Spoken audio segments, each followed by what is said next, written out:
เมื่อเราได้พบกันโอ้แม่สาววิเศษ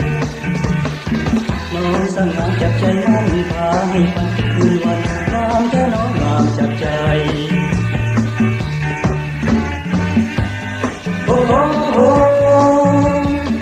เพียงยิ้มนานก็สุขใจสวรรค์หรือสร้างน้องมา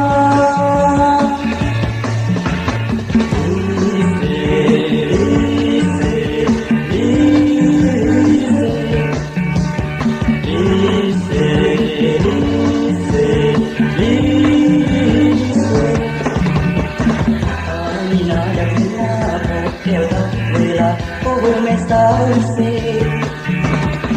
ขอเพียงน้องจงมีใจของความรักของเอาด้วยความรักจากหัวใจโอ้โอ้เพียงยิ้มนานก็สุขใจสวรรค์หรือสร้างน้องมา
จะขอพูดว่าขอ